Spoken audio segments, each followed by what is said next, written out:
উদ্বেগ বাড়াচ্ছে ওমিক্রন।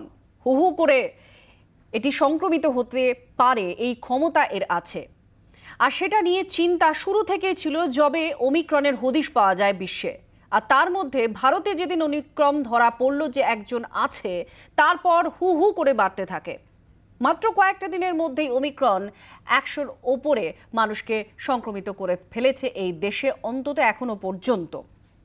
আর এই সংক্রমণের হারটা অত্যধিক বেশি বলেই চিন্তা বাড়াচ্ছে। কি কি সমস্যা আসতে পারে? আগের মতো বিপদ বা বিপর্যয় নেমে আসবে না তো? সেক্ষেত্রে আমাদের হাসপাতাল বা স্বাস্থ্য ব্যবস্থা কতটা তৈরি রয়েছে, আমরা কতটা তৈরি রয়েছি, আমরা সতর্ক কি, আমাদের সতর্কতা কতটা এই রোগকে মোকাবিলার জন্য গিয়ে রাখতে পারে, এই সমস্তটা নিয়ে আমরা আলোচনা করব। আর আলোচনার জন্য আমাদের স্টুডিওতে যারা উপস্থিত রয়েছেন, আমাদের সঙ্গে যারা রয়েছেন চিকিৎসকরা, তাদের সঙ্গে আলাপ করিয়ে দিয়ে রয়েছেন ডক্টর অরিন্দম বিশ্বাস, ইন্টারনাল মেডিসিন বিশেষজ্ঞ, রয়েছেন ডক্টর দেবরাজ যশ, পালমোনোলজিস্ট, রয়েছেন ডক্টর কাজল কৃষ্ণ বণিক, জনস্বাস্থ্য বিশেষজ্ঞ, রয়েছেন ডক্টর সুমন পোদ্দার, ভাইরোলজিস্ট। আমরা আরও একজন চিকিৎসককেও পাবো, কিন্তু তার মাঝে আমরা শুরু করব একটি বিশেষ প্রতিবেদন দিয়ে। কারণ যে উদ্বেগ ওমিক্রন বাড়াচ্ছে, আক্রান্তের সংখ্যা 100 ছাড়িয়ে গেল ভারতে। দিল্লিতে নতুন করে 20 জনের শরীরে পাওয়া গিয়েছে ওমিক্রন, এবং দ্রুত গতিতে বাড়তে থাকা ওমিক্রন নিয়ে সতর্কতাও এখন তুঙ্গে রয়েছে। ডেল্টা প্লাসের পর এবার ওমিক্রন। বিশ্বজুড়ে নতুন উদ্বেগের নাম ওমিক্রন। সংক্রমণ বাড়ছে ভারতেও, এবং তা অতি দ্রুত।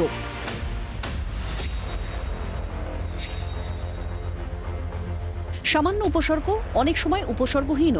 ওমিক্রন কম শক্তিশালী, কিন্তু সংক্রমণের গতি আগের ভ্যারিয়েন্টের তুলনায় অনেক বেশি। দিল্লিতে নতুন করে 10 জনের শরীরে ওমিক্রন ভ্যারিয়েন্ট মিলেছে। মহারাষ্ট্রে আক্রান্তের সংখ্যা সবচেয়ে বেশি। মহারাষ্ট্রে 32, রাজস্থান 17, দিল্লিতে 20, কর্ণাটক 8, তেলেঙ্গানা 9, 5 গুজরাতে, 5 কেরলেও, অন্ধ্রপ্রদেশে 1 জন, তামিলনাড়ুতে 1 জন, আর চণ্ডীগড়ে 1 জন। করোনা আক্রান্তের সংখ্যার নিরিখে ওমিক্রনও বাড়ছে বিশ্বজুড়ে। পরিস্থিতির দিকে নজর রয়েছে স্বাস্থ্য মন্ত্রকের। जहां डेल्टा का सर्कुलेशन लो था, वहां पर भी काफी अधिक गति से ओमिक्रॉन फैल रहा है, जैसे कि उन्होंने साउथ अफ्रीका की एग्जांपल दी। साथ ही उन्होंने बताया कि ऐसे देश थे जहां पर कि डेल्टा काफी अधिक संख्या में पाए जा रहे थे केसेस, जैसे कि यूनाइटेड किंगडम, वहां पर भी डेल्टा को रिप्लेस करते हुए अब ओमिक्रॉन के केसेस अधिक संख्या में आ रहे हैं। तो जिससे यह एक संभावना लगती है कि आने वाले समय में ओमिक्रॉन डेल्टा वेरिएंट को जहां जहां अधिक केसेस फैलेंगे वहां रिप्लेस करते हुए हो सकता है दिखाई दे। এখানেই উদ্বেগ বাড়াচ্ছে ওমিক্রন। দক্ষিণ আফ্রিকা থেকে শুরু করে ডেনমার্ক বা ব্রিটেনের ওমিক্রন পরিসংখ্যান বলছে করোনার ডেল্টা ভ্যারিয়েন্টের তুলনায় ওমিক্রন অতি দ্রুত ছড়াচ্ছে, এবং আগের ভ্যারিয়েন্টের বদলে ওমিক্রনই জায়গা করে নিতে পারে বলেও আশঙ্কা করা হচ্ছে। অনেক দেশেই করোনা ডেল্টা প্লাসের সংখ্যা বৃদ্ধির পাশাপাশি ওমিক্রন পাল্লা দিয়ে বাড়ছে। আবার ডেনমার্ক তো কয়েকটি দেশে ডেল্টা প্লাস সেভাবে না বাড়লেও লাফিয়ে বাড়ছে ওমিক্রন। শুক্রবার ভারতে করোনা আক্রান্তের সংখ্যাটা প্রায়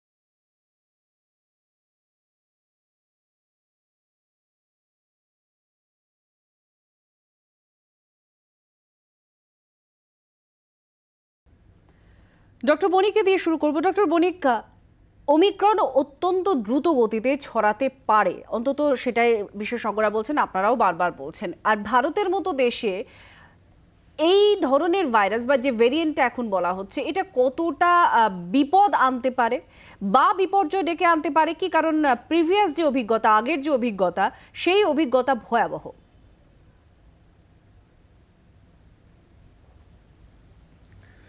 দেখুন, কোভিড আছে, কোভিড চলে যায়নি। আর তুমি যে এখানে কে যা জানতো, বাঘটা দেখেই না এই প্রশ্ন করা যাবে।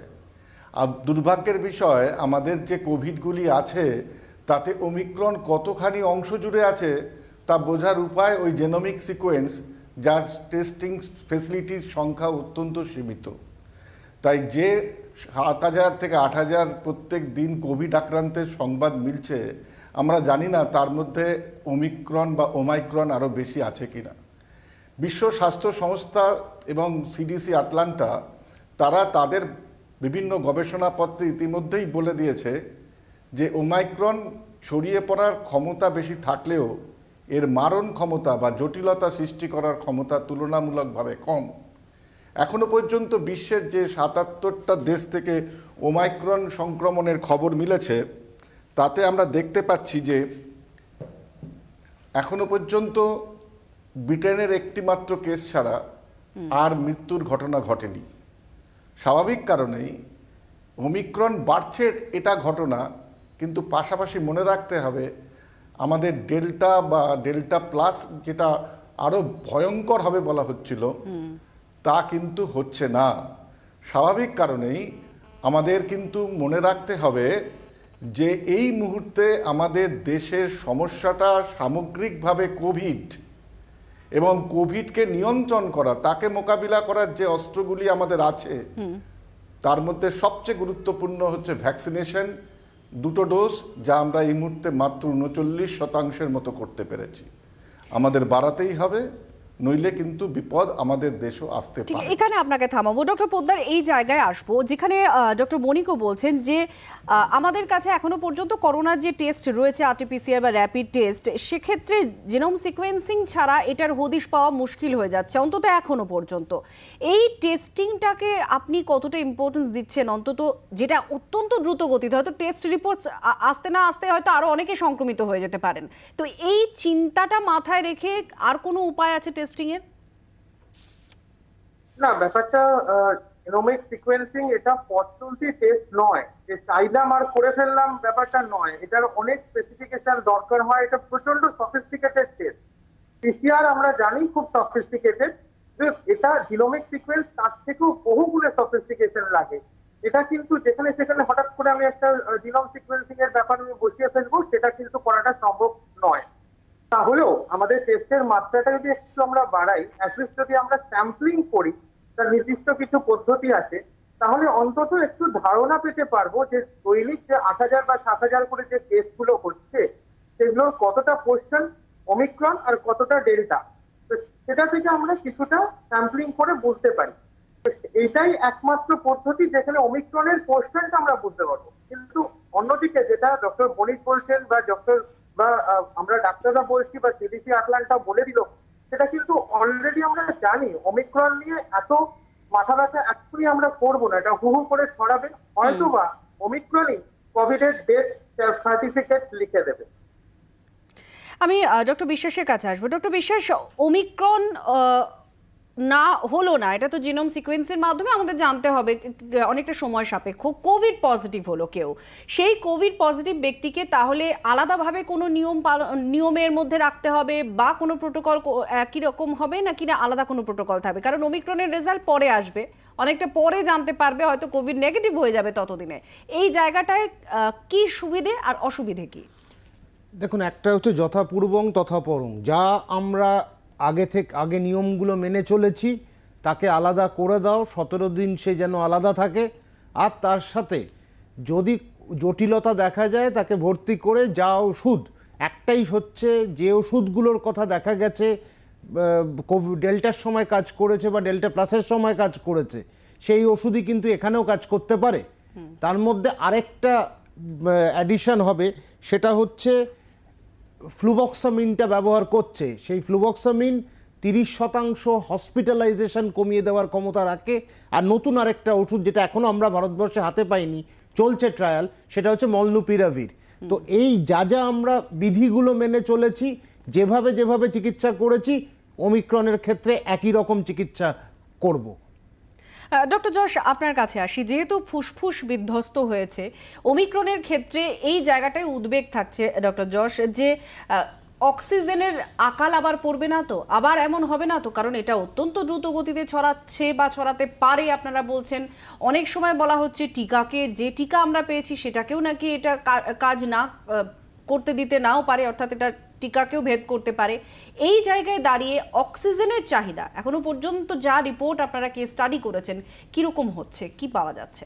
এখনো পর্যন্ত পশ্চিমবঙ্গে আমার মানে আমরা যারা যুক্ত আছি এই কোভিড চিকিৎসার সাথে, শেষ 3-4 মাস ধরে সংখ্যাটা মোটামুটিভাবে একটা ওই 500 থেকে 600 বা কখনো হয়তো 700-800 এর মধ্যে একটা ভ্যারি করছে। খুব যে বিরাট মানে অক্সিজেন বা বেডের এই মুহূর্তে সংকট সেটা আমি বলবো না। প্রথম এবং দ্বিতীয় ওয়েভের থেকে এই ওয়েভের ক্ষেত্রে হয়তো একটু পরিবর্তন আমরা বলতে পারি এটাই যে সিভিয়ারিটি, মানে সেটা ভাইরাসের জন্য ভাইরাসটা মাইল্ড বা ভ্যাকসিনেটেড বলে হয়তো সিভিয়ারিটিটা কম হবে সেটা বলা মুশকিল।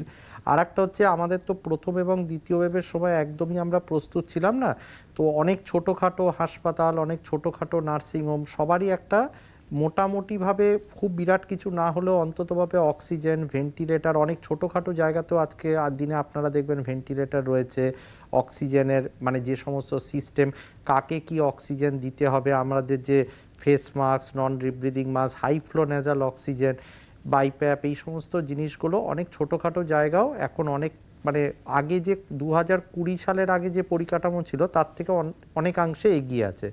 2 নম্বর আমার যেটা মনে হয়, যেটা আবার আমি বলছি, ভ্যাকসিনেটেড অনেকে রয়েছেন, যদিও বুস্টার ভ্যাকসিনের অবশ্যই একটা প্রয়োজনীয়তা আছে। তো এবং ওমিক্রন এখনও পর্যন্ত ইউকেতে যেমন কালকে আপনি দেখবেন যে প্রায় 89,000 আক্রান্ত হয়েছেন, কিন্তু সেইভাবে এখনও পর্যন্ত হসপিটালাইজেশন বা এর ওপর 20% মতো বেড়েছে, কিন্তু সেই রকম চাপ এখনও পর্যন্ত পড়েনি। তো আমার নিজের মনে হয় যদি আমরা নিজেরা একটু সতর্ক থাকি এবং আমরা নিজেদেরকে প্রস্তুত রাখি, আমার মনে হয় প্রথম এবং দ্বিতীয় ওয়েভের সময় যে ধাক্কা বা যেরকমভাবে আমাদের স্বাস্থ্য ব্যবস্থা ভেঙে পড়েছিল এবারে হয়তো সেরকম দেখা যাবে না। এবং তৃতীয়ত চিকিৎসার ক্ষেত্রে আমরা মোটামুটি, যেটা ডক্টর বিশ্বাসও বললেন, আমরা একটা 1.5 বছরের অভিজ্ঞতায় মোটামুটি জানি কখন কাকে কি দিতে হবে না দিতে হবে। যদিও এটা আমি এই অনুষ্ঠানের মাধ্যমে বলতে চাই, কোভিডে মানে এটা নর্মাল নিউমোনিয়া নয় যে আমি একটা অ্যান্টিবায়োটিক দিলাম, যেটা সব সাধারণ মানুষই প্রশ্ন করেন যে 3-4 লিটার অক্সিজেনে ছিল কেন এখন অক্সিজেনের প্রয়োজন বেড়ে গেল। তো কোভিডে কিন্তু এরকম কোনো ওষুধ নেই যে ওষুধটা দেওয়া মাত্রই আপনি বলতে পারেন যে এই ওষুধটা কার্যকরী 100% সেরে গেল, এরকম বলা যায় না। অনেকের ক্ষেত্রেই কোনো ওষুধই কাজ হয় না। সেটা ওমিক্রনের ক্ষেত্রে কীরকম হবে সেটা আমাদের অভিজ্ঞতা থেকেই আমরা বুঝতে পারবো। তবে আমার মনে হয় আমাদের একদম আশাহত হওয়ার প্রয়োজন নেই, বা একদম মানে যে সমস্ত পরিসংখ্যান আমরা এখনো পর্যন্ত দেখেছি তাতে আমরা সতর্ক থাকব, কিন্তু অকারণে আর কি আমার মনে হয় ভীতি ছড়ানো বা প্যানিক ছড়ানোর প্রয়োজন নেই। আমাদের সঙ্গে এই মুহূর্তে রয়েছেন সংক্রামক রোগ বিশেষজ্ঞ ডক্টর অয়ন দত্ত, মাফ করবেন ডক্টর অয়ন বাসু। আমি ডক্টর বাসুর কাছে আসবো। ডক্টর বাসু, এখানে একটা জায়গা, যেভাবে ইউকে বা অন্যান্য জায়গায় সংক্রমিত হচ্ছেন প্রত্যেক দিন, দৈনিক সংক্রমিতের যে সংখ্যাটা পাওয়া যাচ্ছে, যদি এই হারটাকে মাথায় রাখা যায়, অনেকেই বলছেন যে ভারতে তাহলে দৈনিক 14 লক্ষ মানুষ আক্রান্ত হতে পারেন, এরকম একটা পরিসংখ্যান অনুমান করে নেওয়া হচ্ছে। তো এই জায়গাটাকে কমানো কিভাবে সম্ভব? একটা তো প্যানিক তো হয়ে যাচ্ছে কোনো না কোনোভাবে, একটা ভয় উদ্বেগ তো কাজ করছেই, যতই আপনারা বলুন না কেন যে আপনারা সতর্ক থাকুন, কিন্তু এই জায়গাটা প্রিভিয়াস অভিজ্ঞতাকে মাথায় রেখে এটাকে কিভাবে দমানো যায়? দেখুন, এখনো অবধি আমাদের কাছে যা রিপোর্ট আছে, সাউথ আফ্রিকার আমি একটা রিপোর্ট বলছি, যদিও সেটা এখনো আনপাবলিশড, ওমিক্রন কিন্তু যদিও এর ট্রান্সমিশন রেট প্রচন্ড বেশি, কিন্তু এটা এখনো অবধি কিন্তু সিভিয়ারিটি সেরকম ভাবে করেনি। মানে ওদের একটা স্টাডিতে বলেছে অ্যারাউন্ড 25-30% সিভিয়ারিটি বা অক্সিজেন রিকোয়ারমেন্ট। ঠিক আছে, কাজেই সেখান থেকে এই ওমিক্রন নিয়ে যে এত মানে সাউথ আফ্রিকা ছাড়াও যে বাইরে এত লেখালেখি হচ্ছে বা আমরা প্রচার হচ্ছে, এটা মাইল্ড, প্রধানত এটা মাইল্ড ডিজিজই করে বা কেউ কেউ আসিমটোমেটিকই থাকে। কাজে এটা নিয়ে অযথা ভয় পাওয়ার দরকার নেই। কিন্তু একটা জিনিস আমাদের খুব ভাবাচ্ছে, যেটা আপনি বললেন যে ট্রান্সমিশন রেট, এই ট্রান্সমিশন রেট অনেক বেশি। তার জন্য আমাদের, যেটা আমরা আগের দুটো ওয়েভে বলে এসেছি, যে জিনিসগুলো কোভিড অ্যাপ্রোপ্রিয়েট বিহেভিয়ার যেগুলো আমরা বলেছি, যেমন মাস্ক পরা, সোশ্যাল ডিস্টেন্সিং বা কোনো ওভারক্রাউডিং জায়গায় বেশি না থাকা। মানে এখন দেখুন সিজন আসছে, অনেকে মানে বিভিন্ন বিয়ে বাড়ি বা পিকনিক, এই যে ঠান্ডার সময় যেগুলো আর কি হচ্ছে, সেগুলো থেকে যতটা সম্ভব আমরা যদি দূরে থাকতে পারি বা কোভিড অ্যাপ্রোপ্রিয়েট বিহেভিয়ার মেনে যদি আমরা থাকতে পারি, তাহলে এই ট্রান্সমিশন রেটটা আমরা অনেকভাবেই কমাতে পারি। ঠিক আছে, এইগুলো কিন্তু আমাদের মানতে হবে আর কি। কাজে ট্রান্সমিশন বেশি মানছি, কিন্তু তার জন্য আমাদের কোভিড অ্যাপ্রোপ্রিয়েট বিহেভিয়ার মানতে হবে, তাহলেই এই ট্রান্সমিশন আমরা কমাতে পারবো। মানে কাজে একটাই অযথা মন্ত্র ভয় এখনো পাওয়ার পর্যন্ত ওই দেড় বা বিগত 2 বছর ধরে প্রায় আমরা যা শুনে আসছি সেই আমরা যা বিধিই বলে আমাদের বলবৎ করে যেতে হবে করে যেতে হবে। দৈনিকভাবে। আচ্ছা, আমরা আলোচনায় ফিরছি, একটা বিরতির সময় হয়ে গিয়েছে, বিরতি নিয়ে সঙ্গে থাকুন। আর অবশ্যই ওমিক্রনের উদ্বেগ নিয়ে আমরা আলোচনা করলেও এখানে শুধু সতর্কতা অবলম্বনের কথাই বারবার বলছেন চিকিৎসকরা। প্যানিক নয়, আতঙ্ক নয়, সতর্ক থাকুন। একটা বিরতি নিয়ে ফিরে আসছি, সঙ্গে থাকুন। ফিরে এলাম বিরতির পর। টেস্ট নিয়ে খানিক কথা বললাম, এবার একটু টিকার প্রসঙ্গে আসি, কারণ 3টে টি এর উপর নির্ভর করে গোটা কোভিড পরিস্থিতিকে সামলেছেন চিকিৎসকরা এবং স্বাস্থ্য বিশেষজ্ঞরাও বারবার বলেছেন এই 3টে টি হচ্ছে একমাত্র পথ। তো সেই জায়গায় দাঁড়িয়ে থেকে অবশ্যই টিকা কতটা কার্যকরী ওমিক্রনের ক্ষেত্রে, নাকি ওমিক্রন টিকার যে একটা দেওয়াল তৈরি করতে পারছে প্রতিরোধে, সেটাকে ভেদ করতে পারছে, এটা নিয়ে আমরা একটু জানার চেষ্টা করব। প্রথমে ডক্টর পোদ্দার আপনার কাছে আসি। টিকা ভার্সেস ওমিক্রন হচ্ছে, নাকি টিকা এগিয়ে থাকছে ওমিক্রনকে রোখার জন্য? দেখুন, এখনো পর্যন্ত যতগুলো রিপোর্ট পাওয়া যাচ্ছে তাতে কিন্তু দেখা যাচ্ছে যে অনেকে যাদের ভ্যাকসিনেটেড ছিল তাদের মধ্যেও কিন্তু ওমিক্রন ধরা পড়েছে। এমনকি ফাইজারের যে মডার্নার যে ভ্যাকসিন সেখানেও কিন্তু হওয়া সত্ত্বেও তাদের মধ্যে কিন্তু ওমিক্রন হয়েছে। তো আবার পাশাপাশি এটাও ঠিক, যাদের সাউথ আফ্রিকা যাদের হয়েছে তাদের একটা মেজর পোর্শন তাদের এখনো ভ্যাকসিনেশন কমপ্লিট হয়নি। তবে যাই থাকুক, এই ওমিক্রনের এগেনস্টে আমাদের যে ভ্যাকসিন গুলো এক্সিস্টিং যেগুলো আমাদের দেশে রয়েছে সেগুলো আংশিক হলেও কিছুটা প্রোটেকশন দেবে, কিন্তু পুরোপুরি প্রোটেকশন দেবে কিনা সেটা সময় বলবে। তার উপযুক্ত তথ্য এখনো পর্যন্ত আমাদের কাছে নেই। তবে আমার ধারণা এই ভ্যাকসিন গুলো আছে সেগুলো অন্তত কিছুটা হলেও প্রোটেকশন দেবে। এমনিতেই ওমিক্রনের সিভিয়ারিটি কম, আর যদিও বা কোনো কারণে সিভিয়ার হওয়ার সম্ভাবনা দেখা দেয় সেক্ষেত্রেও এই ভ্যাকসিন গুলো তার সিভিয়ারিটি কিছুটা হলেও আরো কমিয়ে দেবে। ডক্টর বাসু, যেহেতু টিকার আওতার মধ্যে এখনো অনেকটা অংশ আছে, একাংশ যারা এখনো টিকা যাদের জন্য নেই, সেই তাদের কথা মাথায় রেখে বা সেই এজ গ্রুপের কথা মাথায় রেখে কি বলবেন? এটা তাদের ক্ষেত্রে ওমিক্রন কি ভয়াবহ হতে পারে, নাকি খুব মারাত্মক বিপদ হতে পারে, নাকি এটা শুধুমাত্র মাস্ক, স্যানিটাইজার ইত্যাদি প্রোটোকল মেনেই সেটা সামলানো সম্ভব? দেখুন, টিকার জন্য যারা এখনো টিকা নেননি তাদের আমি আবারও বলবো যে টিকা নিয়ে নিন, কারণ টিকা একমাত্র সিভিয়ার ডিজিজ আপনাদের প্রিভেন্ট করতে, মানে ডিজিজ একটা মানে সিভিয়ার মারাত্মক হওয়ার থেকে কিন্তু অবশ্যই প্রোটেক্ট করবে, ঠিক আছে টিকা। আর যেটা আসি এবার ওমিক্রনের ক্ষেত্রে কিছু কিছু স্টাডিতে বলছে যে হয়তো টিকা সেরকম ভাবে কাজ করবে না, কিন্তু আমরা সেটা দেখেছি অন্যান্য ভ্যারিয়েন্ট গুলোর ক্ষেত্রেও টিকা নেওয়ার পরেও হয়েছে, কিন্তু কখনোই সিভিয়ার হয়নি বা হলেও খুব কম হয়েছে। ওমিক্রন নিজেই যেহেতু মাইল্ড ডিজিজ করে, কাজেই হলেও মাইল্ড হবে, বা টিকার যেটা অ্যাডভান্টেজ আছে যে এটা সিভিয়ার ডিজিজ প্রিভেন্ট করবে, কাজেই সে কথা মাথায় রেখে আমাদের অবশ্যই টিকা কিন্তু নিতে হবে। কাজেই টিকার কোনো বিকল্প নেই, কিন্তু টিকা নিলেও আমাদের কিন্তু আবার আমি বারবার যে কথাটা উপর জোর দিচ্ছি যে কোভিড অ্যাপ্রোপ্রিয়েট বিহেভিয়ার, মানে মাস্ক, স্যানিটাইজেশন এবং সোশ্যাল ডিস্টেন্সিং, এগুলোও কিন্তু টিকার সাথে সাথে এগুলো নিতে হবে।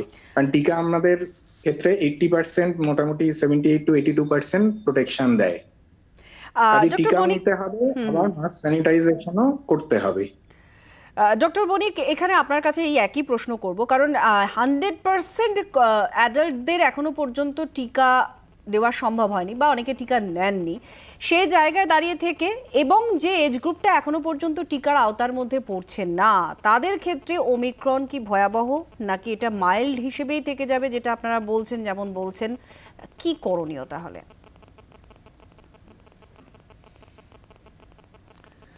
আমার যেটা নিজের বিশ্বাস, ভাইরোলজিক্যাল স্টাডি করার পরে ওমাইক্রন হয়তো বা এই কোভিড সংক্রমণের শেষের শুরুর ধাপ। আমাদের এই যে ভ্যাকসিনসগুলো ব্যবহার করছি এ শুধুমাত্র অ্যান্টিবডি প্রোডাকশন করেই শরীরের প্রতিরোধ ক্ষমতা তৈরি করে তা কিন্তু নয়। এ কিন্তু আমাদের মেমোরি সেলগুলোকে স্টিমুলেট করে সেখানে সেল মিডিয়েটেড ইমিউনিটিটা তৈরি করে। ফলত ভবিষ্যতেও এই ভ্যাকসিনগুলো কাজ করবে বলেই যারা প্রস্তুত করছেন তার সাথে যুক্ত বিজ্ঞানী গবেষকরা ইতিমধ্যেই বলেছেন সুস্পষ্টভাবে, এবং তারা এটাও বলেছেন প্রয়োজন বোধে তারা কিছু কিছু পরিবর্তন করার মতন জায়গা। মাত্র 15 দিনে 2 থেকে 100 পার। ভারতে ওমিক্রন বৃদ্ধির পরিসংখ্যানের দিকে কড়া নজর রয়েছে স্বাস্থ্য মন্ত্রকের। বিশ্বের ওমিক্রন আক্রান্তের গতি প্রকৃতি বিশ্ব স্বাস্থ্য সংস্থার গাইডলাইনে নজর। আতঙ্ক নয়, আরও সতর্ক থাকার বার্তা দিচ্ছেন চিকিৎসকরা। নাম B1.1.529। অধিকাংশ ক্ষেত্রেই উপসর্গহীন, মৃদু উপসর্গ, গলা খুসখুস, কাশি, হালকা জ্বর, ক্লান্তি। ওমিক্রন ডেল্টার তুলনায় কম মারাত্মক, মৃত্যুর হার নগণ্য কিন্তু অত্যাধিক সংক্রামক। বেশিরভাগ বিশেষজ্ঞদের মতেই কোভিড টিকার কার্যকারিতা রুখতে সক্ষম নয়া ভেরিয়েন্ট। বাড়ছে ভারতের, লাফিয়ে বাড়ছে ওমিক্রন। এখনো উদাসীনতা, বেপরোয়া ছবি সর্বত্র। ওমিক্রন আক্রান্তের সংখ্যা 100 পার হওয়ার দিনেই ভ্যাকসিনেশন এবং মাস্ক স্যানিটাইজেশনের ওপর আরও একবার জোর দিয়েছে স্বাস্থ্য মন্ত্রক।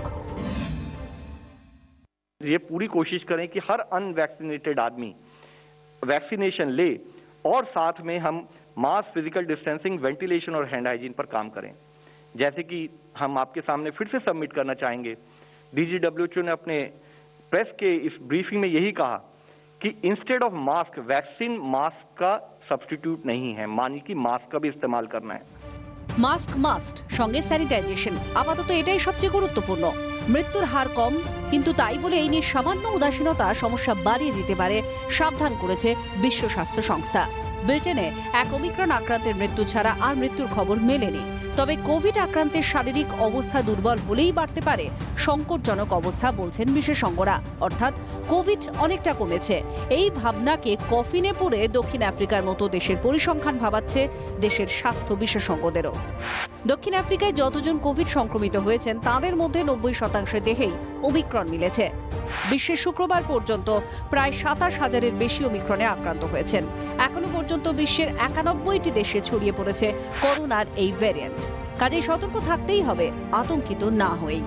ব্যুরো রিপোর্ট, জি24 ঘন্টা। আর এই উদ্বেগের একটা জায়গা যেটা নিয়ন্ত্রণে আনার চেষ্টা করা হয়েছে সেটা হচ্ছে বিমান চলাচল, যেগুলোকে রিস্ক আছে এরকম দেশ, ঝুঁকিপূর্ণ দেশ যেগুলোকে বলা হচ্ছে, সেখান থেকে এলেই বিভিন্ন বিধি বলবৎ করা হয়েছে সেই সমস্ত যাত্রীদের, সেই সমস্ত গাইডলাইন মেনে তারপর তারা বিমানবন্দর ছাড়তে পারবেন। তো এই জায়গায় দেখা গিয়েছে ঝুঁকিপূর্ণ নয় এমন দেশ থেকে এসেছে একটি বাচ্চা। হায়দ্রাবাদে যখন নামে তার রিপোর্ট ওমিক্রনে এসে আক্রান্ত পাওয়া যায় এবং যখন মুর্শিদাবাদে ঢোকে তারপর যখন আবার পরীক্ষা করা হয় দেখা যায় সে নেগেটিভ হয়ে গিয়েছে। তো এই একটা বিষয়, একদিকে অবশ্যই সুখবর, কিন্তু ঝুঁকিপূর্ণ দেশ না হওয়া সত্ত্বেও এমন একটি দেশ থেকে এলো অথচ ওমিক্রনে আক্রান্ত। ডক্টর বিশেষ, এই জায়গাটা একটু বলবো, কি তাহলে করা উচিত? মানে এটা কি কোথাও রিস্কি যে সমস্ত দেশ রয়েছে বা নন রিস্ক দেশ রয়েছে সেক্ষেত্রে কি কোনো আর প্রভেদ থাকছে না, সবই কি এবার প্রোটোকলের মধ্যে আনতে হবে? দেখুন, 77টা দেশে ছড়িয়ে গেছে, এটা তো অস্বীকার করার নেই। কিন্তু যে কথাটা আমি প্রথম থেকে বলেছিলাম, সরকারকে অনেক কড়া মনোভাব দেখাতে হবে। এটা যদি আটকাতে হয় আয়ত্তের মধ্যে আনতে হয়। প্রথম কথা, যেদিন গোচরে এসছিল যে এই ওমিক্রন বিষয়টার ভারতবর্ষে ঢুকেছিল, সেদিন থেকে 17 দিনের জন্য বিমানবন্দর বন্ধ করে দেওয়া উচিত ছিল। আর এখন যখন বিমানবন্দর বন্ধ করেনি, আরেকটু কড়া হওয়ার একটা জায়গা রয়েছে, সেটা হচ্ছে নির্বিচারে পরীক্ষা করো, যে দেশ থেকে আগত হোক না কেন। নির্বিচারে পরীক্ষা উপসর্গবিহীন হতে পারে, যেখানে আমরা অনেকবার আলোচনা করেছি মাইল্ড, সেখানে উপসর্গবিহীন মানুষও আসতে পারে, তারও পরীক্ষা করাও। উপসর্গ নিয়ে আসুক, তাদেরও পরীক্ষা করাও। এবং নির্বিচারে পরীক্ষা না করলে কিন্তু তুমি বুঝতে পারবে না সমস্যাটা কোথায়, সমস্যাটা কতটা গভীরতা আছে। আচ্ছা, আর একটা কথা আমি জাস্ট বলে দিই, সেটা হচ্ছে এই যে মাইল্ড কেস হয়েছে, ঠিক আছে, সাউথ আফ্রিকার কাছ থেকে আমরা জেনেছি। প্রথমে গোচরে এলো কেন সাউথ আফ্রিকায়? অন্য কোনো কারণে এসেছিল, পরীক্ষা হয়েছে, তারপর এতগুলো কেস পাওয়া গেছিলো। 2 নম্বর হচ্ছে সাউথ আফ্রিকার ভ্যাকসিনেশন রেট 24%, মানে 2টো ডোজ পেয়েছে 24%। সেখানে আমরা 50-এর কাছে। আমার বিশ্বাস যে রেকর্ড সংখ্যায় যদি আমরা যেতে পারি, আমরা মার্চ এপ্রিলের মধ্যে 70% মোটামুটি পেয়ে যেতে পারবে ভারতবর্ষের মানুষ। ডক্টর যশ, এখানে তো অবশ্যই আশা আপনারা করছেন এবং বারবার সতর্ক করছেন মানুষকে, কিন্তু যে সমস্ত মানুষদের এত কিছুর পরেও একটা রিস্ক থেকে যায়, আপনারা বারবার বলেন যে অন্যান্য রোগে হয়তো ভুগছেন, মারণ রোগে হয়তো ভুগছেন, শয্যাশায়ী কোনো মানুষ, ইমিউনিটি পাওয়ার যাদের খুব কমে গিয়েছে কোনো কারণে, এই সমস্ত মানুষদের ক্ষেত্রে আলাদাভাবে কোনো সতর্কতা কি থাকবে? কারণ টিকা নেওয়ার পরেও অনেক সময় তাদের ক্ষেত্রে সমস্যা যে থাকবে না, এটা আপনারা মানে বলছেনও না। না, একদম একই ব্যাপার যেটা অন্য কোভিডের স্ট্রেনগুলোর ক্ষেত্রে ছিল, সেই একই রকম মাস্ক পরে থাকা, যে সমস্ত পাবলিক গ্যাদারিং সেগুলো থেকে একটু দূরত্ব মেনটেন করা এবং হাত এগুলো ভালো করে ধুয়ে নেওয়া বা পরিষ্কার করা। এছাড়া হচ্ছে যেটা আবার আমি বলছি যে আমি যদি শুরু করি ভ্যাকসিনেশন ভারতে, আমরা নিজেরা হচ্ছে 17ই জানুয়ারি যখন প্রথম ভারতে ভ্যাকসিন হয়েছিল তখন পেয়েছিলাম, অধিকাংশ বয়স্ক মানুষরা এপ্রিল মে মাসে পেয়েছিল, এবং কলকাতা শহরে একটা মেজর ভ্যাকসিনেশন মোটামুটিভাবে জুন জুলাইয়ের মধ্যেই কিন্তু হয়ে গেছে। তো সেই সংখ্যক মানুষদের ক্ষেত্রে কিন্তু একটা বুস্টার ডোজের বিরাট চাহিদা রয়েছে, এবং যতক্ষণ আমরা এই বুস্টার ডোজ দিয়ে এটাকে মানে আর একটা শর্ট অফ ভ্যাকসিন আমরা দেবো, ততক্ষণ যদি মানে ইউকেকে আমরা 2 মাস বা 1.5 মাস আমরা পেছনে থাকি, তো ইউকেতে যদি যেমন আগের বার হয়েছিল জানুয়ারি মাসে, আমাদের এখানে এপ্রিল মাসে হয়েছিল, তো এবার এখন যদি আমি ইউকের এটাকে পিক হিসেবে ধরি বা আরও 1-2 সপ্তাহ পিক হিসেবে ধরি, তাহলে আমাদের ক্ষেত্রে হয়তো জানুয়ারির শেষে বা ফেব্রুয়ারির শুরুতে এই জিনিসটা আছড়ে পড়তে পারে।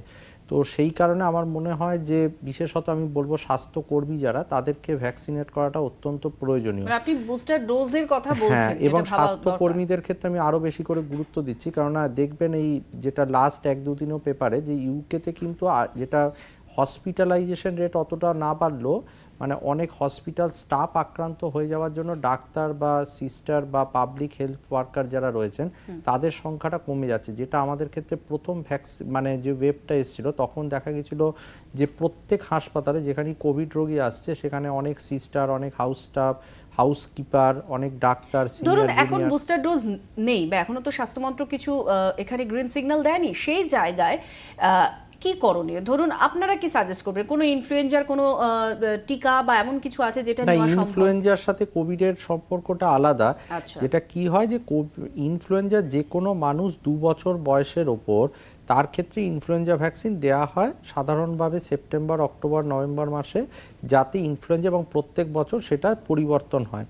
এর সাথে কোভিডের সম্পর্ক সরাসরি কিছু নেই। যারা পোস্ট কোভিড পেশেন্ট তাদের আমরা আরও জোর দিই, তার কারণ তারা যেহেতু স্টেরয়েড বহুদিন ধরে পেয়ে থাকে বা অন্য কোনো ইমিউনোসাপ্রেসিভ ওষুধ পেয়ে থাকে, সেই জন্য তাদের ক্ষেত্রে আমরা যে যদি ইনফ্লুয়েঞ্জা বা নিউমোকক্কাল যারা 50 বছর বয়সের ওপর, সেগুলো দেয়া হয়, কারণ এই অ্যাডেড ইনফেকশন হওয়ার প্রবণতাটা বেশি হয়। কিন্তু ইনফ্লুয়েঞ্জা দিয়ে আপনি কোভিড ভাইরাসকে আটকানো সম্ভব নয়, উপায় নেই।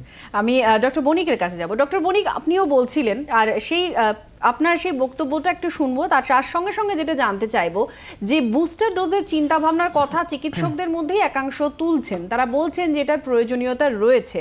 আপনার কি মত?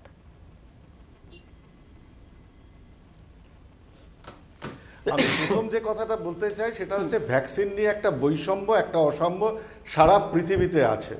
কেউ কেউ 8টা ডোজ, একজন জনপ্রতি 8টা ডোজ মজুত করে রেখেছে, বুকিং করে রেখেছে, আর একটা অংশের মানুষ এখনো ভ্যাকসিন শুরু করতে পারেনি। আমাদের দেশে ভ্যাকসিনের যে পলিসিটা ডে 1 থেকে সরকারের পক্ষ থেকে নেওয়া হয়েছিল তাতে গলদ আছে। এই যে মোবাইল ফোন বেসড ভ্যাকসিনেশন চলছে, এতে বহু মানুষকে ট্র্যাক করা যাচ্ছে না যে তারা সত্যি সত্যি দ্বিতীয় ডোজটা নিয়েছেন কিনা। একটা ফারাক বিভিন্ন রাজ্যে হচ্ছে প্রথম ডোজ নেওয়ার সংখ্যা দ্বিতীয় ডোজ নেওয়ার সংখ্যার মধ্যে। এই ফারাকটা অবিলম্বে পূরণ করতে হবে। এবং দ্বিতীয় যে কথাটা হচ্ছে, বিশ্বের একটা জায়গাতে যদি ওমাইক্রন সংক্রমণ ধরা পড়ে, সর্বত্র সেটা ছড়িয়ে পড়তে পারে। সুতরাং আজকে যে 14টা দেশ মানে ঝুঁকিপূর্ণ দেশ বলে চিহ্নিত হয়েছে, সেটা কালকে কিন্তু বেড়ে গিয়ে 25, 30, 40 হয়ে যেতে পারে। মনে রাখতে হবে সব দেশ সমান ঝুঁকিপূর্ণ। তাই ওমাইক্রনের নিরিখে একে রোধ করতে হলে সবচাইতে গুরুত্বপূর্ণ হচ্ছে আমাদের আচরণ তার পরিবর্তন করার সাথে সাথে ভ্যাকসিনেশন 2টো ডোজ তো দিতেই হবে।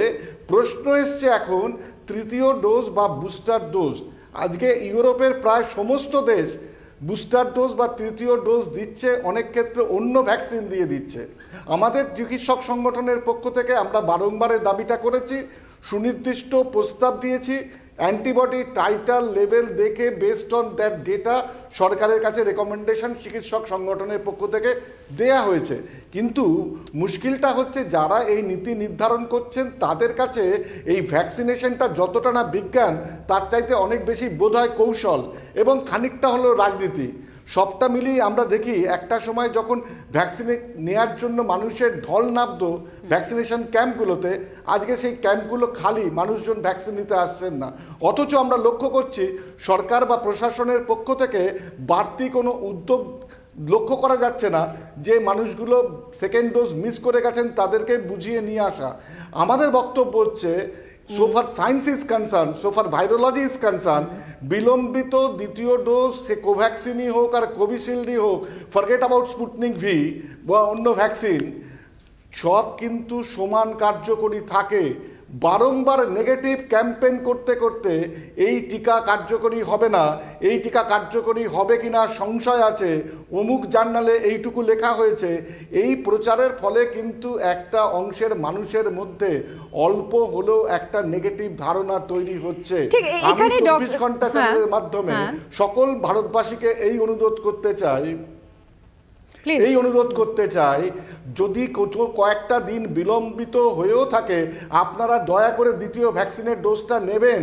এবং আমরা স্বাস্থ্যকর্মী ঝুঁকিপূর্ণ সমস্ত পেশাদার মানুষের পক্ষে দাঁড়িয়ে ভারতবর্ষের সরকারের কাছে এই আবেদন করতে চাই যে আর দেরি না করে এই ঝুঁকিপূর্ণ মানুষগুলিকে তৃতীয় ডোজ বা বুস্টার ডোজ যে নামেই বলুন না কেন দেওয়ার জন্য পরিকল্পনা গ্রহণ করুন। নতুবা কিন্তু আগামী দিনে এই স্বাস্থ্য দপ্তরের স্বাস্থ্যকর্মীদের সংখ্যা ক্রমশ কমে যেতে বাধ্য, তারা ফেটিক হয়ে যাচ্ছেন, আর বোধহয় সামাল দেওয়া যাবে না। ডক্টর বাসু, এখানে আপনার কাছে জানবো যে একটা তো যেখানে তৃতীয় বার আবার দেওয়া হোক টিকা এরকম একটা দাবি উঠছে বুস্টার ডোজের, তার সঙ্গে সঙ্গে এত মানুষকে আবার ডাবল ডোজের জন্য যে একটা চাহিদা, অর্থাৎ যে বিপুল পরিমাণে টিকার আবার যোগানের প্রয়োজন, এই জায়গাটা আপনার মনে হয় এই ইনফ্রাস্ট্রাকচার এখন ভারতের হাতে তৈরি আছে, যেটা আপনারা দাবি করছেন অনেকেই যে তৃতীয় ডোজ বা আরও একটা ডোজের প্রয়োজন রয়েছে, এটা মেটাতে সক্ষম? প্রথমে আমি যেটা বলবো যে যাদের সেকেন্ড ডোজ হয়নি সবাইকে সেকেন্ড ডোজ আগে দিয়ে দিতে হবে, তারপরে আমাদের তৃতীয় ডোজের কথাও ভাবতে হবে। কিন্তু সেই সাথে আমাদের এটাও ভুললে হবে না যে থুতনির কাছে মাস্কটা না ঝুলিয়ে প্রপার ওয়েতে মাস্ক পরতে হবে। কারণ অনেকে একটি ডোজ ভ্যাকসিন নিয়েই মানে মাস্ক হটিয়ে দিচ্ছেন বা মাস্ক নেমে যাচ্ছে থুতনির কাছে, মানে এই জিনিসগুলো যেন না করেন। কাজেই ভ্যাকসিন আমাদের যে প্রোগ্রামটা চলছে ভ্যাকসিনেশনের সেটা কমপ্লিট করতে হবে। প্রথমে সেকেন্ড ডোজ এবং হেলথ কেয়ার ওয়ার্কার বা ফ্রন্টলাইন ওয়ার্কার্স যারা আছে তাদের জন্য আগে এটা কমপ্লিট হলে অবশ্যই তৃতীয় ডোজের কথা একটা ভালো অপশন, এটাও করতে হবে। কিন্তু সাথে সাথে আমাদের, আমি এটা বারবার যেটা বলছি, যে সাথে সাথে প্রপার ওয়েতে ভ্যাকসিন মাস্ক পরা এবং সোশ্যাল ডিস্টেন্সিং স্যানিটাইজেশন এগুলোও কিন্তু আমাদের সাথে সাথে মেনটেন করে যেতে হবে ভ্যাকসিনেশন। আমরা আরো একটা বিরতির সময় হয়ে গেছে, বিরতির পরে আমরা ফিরে আসবো যে মানুষের এই এত দীর্ঘ একটা রোগ ভোগের মধ্যে যেটা সমস্যা হয়েছে, কিছু অনীহা তৈরি হয়েছে, এই অনীহাগুলো নিয়ে আমরা একটু আলোচনার চেষ্টা করব। কেন এই অনীহা কতটা মারাত্মক আকার ধারণ করতে পারে। একটা বিরতি নিয়ে ফিরে আসছি, সঙ্গে থাকুন।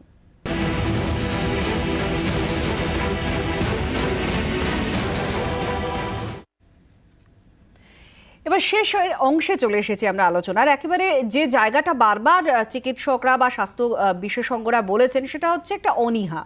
সেকেন্ড ডোজ টিকা নিতে অনীহা, দেখা গিয়েছে মাস্ক ব্যবহার করতে অনীহা। শুধু আমরা নয়, আপনারাও যখন বেরোচ্ছেন অনেকেরই মুখে মাস্ক নেই, চিকিৎসকরা বারবার বলছেন থুতনিতে মাস্ক। কেন এই অনীহা, কি সাইকোলজি কাজ করে? ডক্টর পোদ্দার আমাদের সঙ্গে রয়েছেন। ডক্টর পোদ্দার, এই অনীহাটা কেন এসেছে? মানুষ কি তিতিবিরক্ত, নাকি মানুষ কোনোভাবে বিষয়টাকে সিরিয়াসলি নিচ্ছেন না, কি হচ্ছে? আপনারা রোজকার কেস হ্যান্ডেল করতে গিয়ে কি দেখছেন? আচ্ছা, এটার আগে একটা ব্যাপারে একটু সংশোধন করে দিই, এটা অনিচ্ছাকৃত ভুল। সেটা হচ্ছে ফ্লু ভ্যাকসিন কিন্তু 6 মাস বয়সের পর থেকে দেওয়া হয় ইনফ্লুয়েঞ্জা ভ্যাকসিন, আর 6 সপ্তাহ থেকে 1.5 মাস থেকে নিউমোকক্কাল ভ্যাকসিন দেওয়া হয়। সেটা অনিচ্ছাকৃতভাবে একটু ভুল ইনফরমেশন গেল 24 ঘন্টা থেকে। আচ্ছা, এবার যেটা আপনি প্রশ্নটা করলেন যে দেখুন, এই মানুষ তিতিবিরক্ত, এটা তো একরকম বটেই, তার সাথে একরকম বাঁধন থাকতে থাকতে মানুষের ন্যাচারাল টেন্ডেন্সি হচ্ছে যে নিয়ম মানবো না। নিয়ম না মানার মধ্যে এক শ্রেণীর লোকের কিন্তু একটু আনন্দ হয়। এছাড়াও আরো কিছু থাকে, যখন চোখের সামনে কাউকে আমি মরতে দেখি, যখন চোখের সামনে কাউকে সাফার করতে দেখি, কষ্ট পেতে দেখি, তখন নিজেরা একটু ভয় পাই। কিন্তু এখন তো চারদিকে সেরকম ত্রাহি ব্যাপারটা নেই, তাই লোকের মধ্যে একটা গা ছাড়া ভাব দেখা দিয়েছে। তার সাথে একটা ভ্যাকসিন বা 2টো ডোজ হয়ে গেছে, এগুলোর পরিপ্রেক্ষিতে লোকের মধ্যে একটা সিউডো কনফিডেন্স, মানে একটা ভাব যে কিছু হবে না, বেশ তো আসি, 1.5 বছর পার করে দিয়েছি, আমাকে টাচ করবে না, এরকম একখানা ভাব কিন্তু দেখা দিয়েছে। এই সব মিলিয়েই লোকে একটু যা যা কোভিড বিধি মানা উচিত সেটা মানতে চাইছে না। কোভিড ভ্যাকসিনের থেকে দূরে যাচ্ছে বলে এতদিন যদি না নিয়ে পার পেয়ে গেছি, বাকিটাও ঠিক হয়ে যাবে। তো এই সব মিলিয়েই কিন্তু একটা অবস্থাটা তৈরি হয়েছে যে এখন এই ওমিক্রনের পরিবাহ এই আবহে নতুন করে আবার যে ভ্যাকসিনের একটা ইনফ্লুয়েন্স এসছে, তাতে যদি মানুষ একটু সচেতন হয়, তাহলে যদি সবাই ভ্যাকসিনেশন নেয়, তবেই বাঁচোয়া। ডক্টর বণিক, এই অনীহা এটা কতটা মারাত্মক হতে পারে? কারণ আপনারা বারবারই সতর্ক করেছেন, তবুও মানুষকে দেখা গিয়েছে কিছু ক্ষেত্রে সত্যি অনীহা রয়েছে।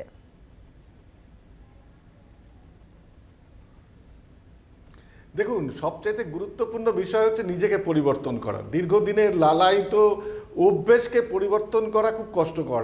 একটা সোশ্যাল নেটওয়ার্কের কথা বলতে ইচ্ছে করছে, when I is replaced by we, illness will be replaced by wellness। অর্থাৎ কিনা সবাইকারই কিছু না কিছু করার আছে। আমরা এই বারবার এক কথা বলতে বলতে যেমন খানিকটা হলেও হতাশ হচ্ছি, আর যারা শুনছেন যে এইগুলো করতে হবে সাধারণ তুচ্ছ বিষয়, সেগুলো মানার ক্ষেত্রে তাদের মধ্যে যে একটা অনীহা তৈরি হচ্ছে। বেপরোয়া জীবনযাপনের অভ্যস্ত মানুষকে যদি বাঁধন দিতে চাই, তাহলে তারা শৃঙ্খলাবদ্ধ হতে পারেন, কিন্তু মন থেকে মেনে নিচ্ছেন না। সেই কারণেই তাদের অনীহা শুধু মাস্ক পরার ক্ষেত্রে না, পারস্পরিক দূরত্ব বজায় রাখার ক্ষেত্রে এবং ভ্যাকসিন নেওয়ার ক্ষেত্রে অল্প হলেও হয়েছে। পাশাপাশি এই কাজটা কিন্তু কমাতে পারেন বা একদম রিমুভ করে দিতে পারেন আমাদের রাজনৈতিক দলের নেতারা। রাজনৈতিক নেতারা এই যে সামনে ইলেকশন আসছে, আবার তো দলে দলে লোকেরা ভোট দিতে যাবেন, নির্বাচনী সভাগুলোতে দলে দলে যাচ্ছেন। কোনো নেতা নেত্রী তাদেরকে কখনো লক্ষ্য করেছেন জনসমাবেশে মাস্ক পরে কথা বলছেন, বক্তৃতা করছেন? কথা বলার সময় এমনকি প্রেস মিটিংয়েও তারা মাস্কটা নামিয়ে দিয়ে তারপরে কথা বলছেন। আমাদের একদম শেষ, আর আমাদের শেষ করতে হবে। আমি একটু ডক্টর যশ আপনার কাছে খুব স্বল্প কথায় জানতে চাইবো, কি বলবেন এই জায়গায়, কি করণীয় এই অনীহা দূর করার ক্ষেত্রে? আমি বলবো যে আমাদের সবাইকে আরো প্রচার করা উচিত, আপনাদেরকেও অগ্রণী ভূমিকা নিতে হবে। আমাদের ডাক্তারদের, যারা আমাদের রাজনৈতিক দলের নেতা নেত্রীরা রয়েছেন, তাদের সবার মাধ্যমে আরো অগ্রণী ভূমিকা নিতে হবে, যাতে আমরা 80% কাছাকাছি ভ্যাকসিনেশনে পৌঁছাতে পারি। মানে সতর্কতা অবলম্বন করা ছাড়া আমাদের হাতে আর কোনো উপায় নেই, এবং আমাদের জনসাধারণকে সচেতন হতে হবে। ডক্টর বিশ্বাসকে দিয়ে শেষ করব। পরিষ্কার কথা, চিকিৎসকদের যে অহরহ এই বার্তা দিয়ে যেতে হবে যে ভ্যাকসিন নাও, নিজেকে বাঁচাও। আর 2 নম্বর, হ্যাঁ, রাজনৈতিক নেতাদের উদ্দেশ্যেও বলি, শিশুসুলভ আচরণ করবেন না। একটু চেষ্টা করুন মানুষকে বোঝানোর ভ্যাকসিন লাগবে, আর সামাজিক দূরত্ব আর মাস্ক পরে যেন তারা মিছিল মিটিংয়ে যায়। অসংখ্য ধন্যবাদ আমাদের এই অনুষ্ঠানে আলোচনার জন্য ডক্টর অরিন্দম বিশ্বাস, ডক্টর দেবরাজ যশ, ডক্টর কাজল কৃষ্ণ বণিক, ডক্টর অয়ন বাসু, ডক্টর সুমন পোদ্দার, সকলকে ধন্যবাদ জানিয়ে এখানে শেষ করছি আলোচনা। ওমিক্রন উদ্বেগ থাকবে, কারণ এটা একটা অসুখ। তাই যাই হোক না কেন, যা বিধি বলবৎ করা হয়েছে বিধি মেনে চলুন। জীবনযাপন আবার স্বাভাবিক করতে গেলে এই বিধি মেনে চলা ছাড়া আমাদের আর কোনো উপায় নেই। এখানেই শেষ করছি। সব খবরের জন্য দেখতে থাকুন জি 24 ঘন্টা।